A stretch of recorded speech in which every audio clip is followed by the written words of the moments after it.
everyone. Well, hair loss has become so common nowadays, especially among women, and we women don't want to lose our hair, right? So that's what we want to understand.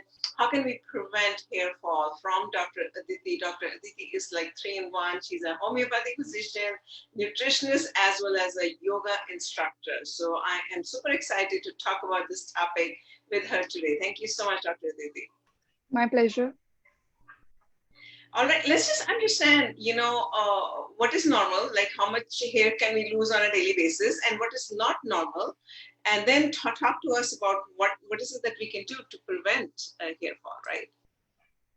Yeah. So to begin with, we are all very scared when when we see hair on our pillows, or while combing, when we see hair strands on a brush, we get panic, we get stressed and exhausted like anything.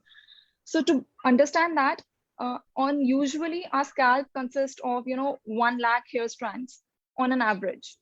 But if you are losing 50 to 100 strands a day, which is normal, as it is, hair are basically a live structure.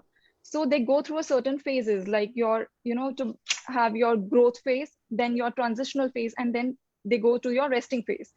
So to come up with something new, something old has to fall out. So once the life of the hair is over, it has to detach and fall off, and the new hair comes onto the surface. But the problem occurs when the hair which is old and detached from the scalp is not there, but new hair growth is not simultaneously not growing. So that's where the hair loss problem occurs, which is very common in today's generation. And a lot of factors have been stated. It could be your genetic factors, which are basically irreversible. You cannot change that. In case if you have a hereditary condition where you're having a hair loss, you need to deal with that fact, because that is completely irreversible. You cannot help much. Least option you can have is you can go for hair transplant, which eventually burns a hole in your pocket. Otherwise, other factors like your hormonal changes, it could be that could occur at the time of your childbirth, pregnancy, menopausal conditions, or any other medical conditions like your gout, heart problems, hypertension, or cancers, or having depression, arthritis. All these disease conditions also simultaneously affects the hair loss. So you need to understand. So people these days, what the patients I encounter, they just come up to me and say, just I'm having hair fall, and treat me. But it's very important for you as a person to understand what is the cause of your individual hair fall. So it varies from person to person. Some people might be having genetic factors, someone might be having some hormonal imbalances, somebody might be having weakening their hair due to some excessive cosmetic, or using heated products like your hair curlers or hair straighteners. So you need to address the cause first of all, and then you should plan your treatment accordingly. Okay, so I think that's a very good point that you bring. So now let's just talk on a general level. What is it that we could do? You could talk about some herbs, some foods, like since you're a nutritionist, maybe some yoga, some of the things that we can do to make sure that we are not losing our hair, right? Yeah.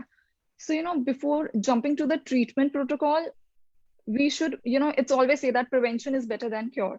So what all you can do to prevent hair loss? Once it has started, definitely you have a treatment plan for that. But prior to that, what all you can do to prevent your hair loss? So very basic is, always detangling your hair. Your hair should not be tangled enough, because that tangling causes breakages.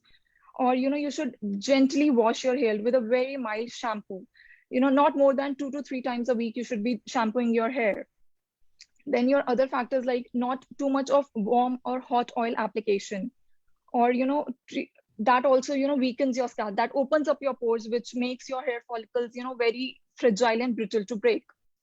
Then dry combing is always suggested instead of wet combing. So whenever you're washing your hair, you should avoid combing your hair when they are wet.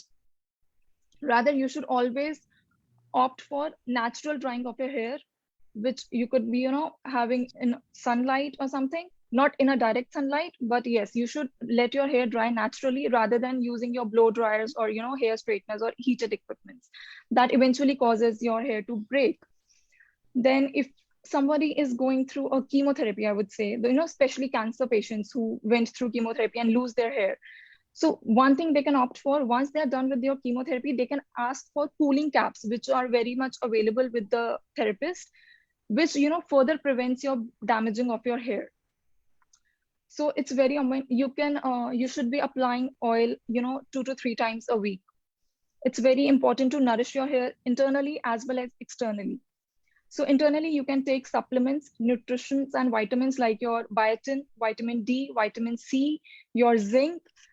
All these, nutrition you can take internally, and externally, you can do, normal oiling with your coconut oil, sesame oil, which all are very much, as from the Ayurveda purpose, they are very much useful and effective in, protecting your hair and improving and enhancing your hair growth. Then coming to the food substances, what all substance and, food you can eat. You should consume, like, increase green leafy vegetables in your diet, increase bell peppers. You should be eating egg yolks. Meat is a very good source of protein. So as we all know, protein is the major component for our hair, which is your keratin. So keratin is a very important protein found in our hair.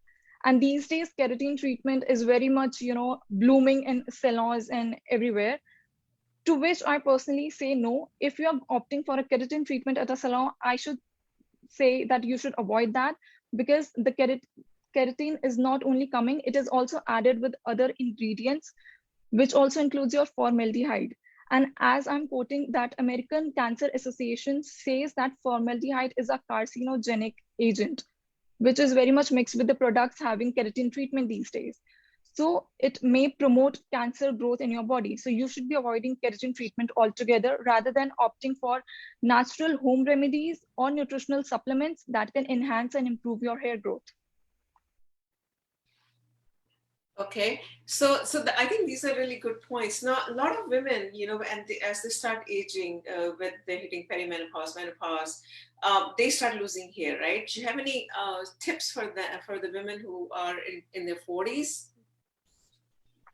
So the primary cause of, losing hair during the menopause, again, is your hormonal. So it's very important to maintain your hormones balance. So you can practice yoga, not at the time of your 40s, but you should be practicing from your early 20s and make this as a habit and a routine, so that your body stays in harmony. It's always about treating your body as a whole, not an individual part. Hair loss is just a symptom, but, the root cause can be anywhere. So a person having a, thyroid issue can also have a hair loss. So controlling your thyroid production, controlling, making your thyroid working in optimal condition is very important to prevent your hair loss. So you need to address a human body as a whole. That's what, a holistic approach says. You need to look at a human body from all the angles. It could be your nutrition, it could be your diet, supplementation, it could be your yoga. Then your other alternative medications could be Ayurvedic herbs, it could be homeopathic medication dilutions, it could be naturopathic procedures, or some panchkarma therapies. Anything which has not having any, other side effect or chemical action on your body, as long as it is natural and safe, you can opt for anything that, helps your body to adapt to that hormonal balance. Okay. Do you want to expand a little bit on any herbs or any spices, home spices that we should focus on, that we can find in our kitchen as a nutritionist? So yes, Indian gooseberry, if you're aware of, which is amla, is very common and easily available. It is a very good source of vitamin C.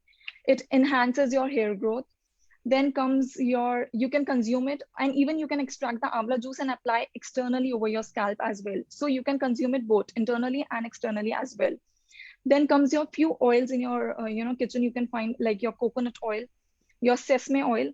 They are very much, so coconut oil consumes your lauric acid, which, reduces the protein loss from your hair. So it is very one of the major ingredients. You can apply coconut oil. You can mix that coconut oil with your curry leaves, which again enhances your hair growth production. Then one very common ingredient found in a kitchen of your daily household is onion.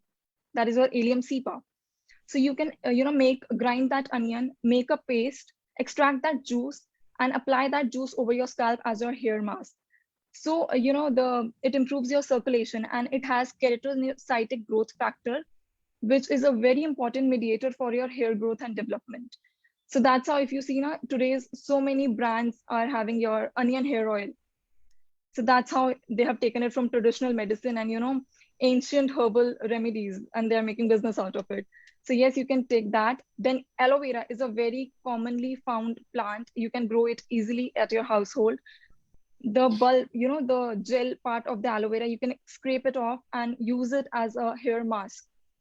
That also enhances it. It is very lustrous. It brings the shine and, silky texture to your hair, and provides the, moisturizing effect on your scalp.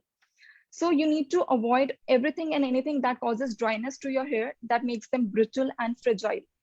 So you can choose for all these. Then your avla, as I said, then your shikakai, bhringraj, all these, herbs are very important. You can make them, mix them in equal quantities and make them a paste with either a rose water or, curd, and apply that over your scalp as a hair mask. So these few home remedies, can help you a lot. Along with that, it's very important, that's how we are doing externally, but also simultaneously, it is very important to have an internal healthy state. So internal circulation, then proper circulation is also important. Your proper scalp circulation is very much important. For that, you can practice yoga asanas, which are very easy, which are not very difficult. You can practice it every, daily. You can take out 5 to 10 minutes from your daily routine and practice at least 4 or 5 these asanas, and you will be good to go with your hair health. One first is your rabbit pose. So you need to lay down. You can find these pose easily on your YouTube. You can just write down the names. Then second comes your child pose. So all the poses in which your head needs to, look downwards, head upside down towards the gravity, towards the earth's surface, so that your body circulation flows towards your head, cranial circulation improves. So all these yoga asanas, bending forward or bending backwards, making a bridge pose, all these poses will help you enhance your hair health and improves your circulation around your scalp. Those are amazing, amazing information that you've given in a very short amount of time, Dr. Aditi.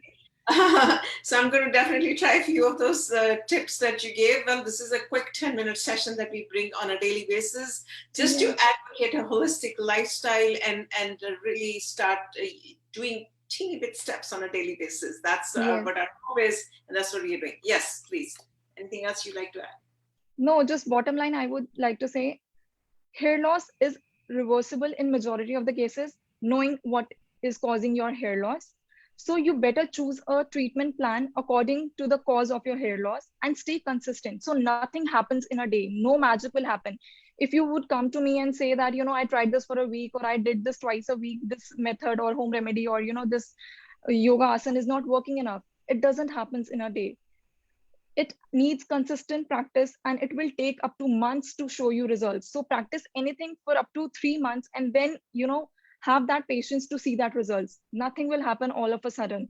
Practice self-care. It's very important to maintain your hair hygiene. Apart from your overall health hygiene, it is very also important to maintain your hair hygiene. You should be not doing excessive shampoo. Excessive shampoo is also harmful. So not more than 2-3 times a week, and that too using a mild shampoo is important. Then protect your hair from excessive sunlight. Don't expose your hair to the direct sunlight. Avoid, getting too much into directly exposing your hair to pollution or dust. This also causes, blockage that blocks your pores, which again causes dandruff and scaly scalp.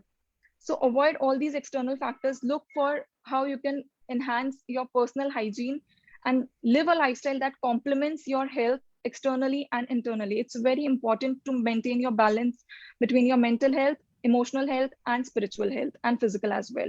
So, defining the WHO definition of health, it is actually very important to look out for your health in all these sectors.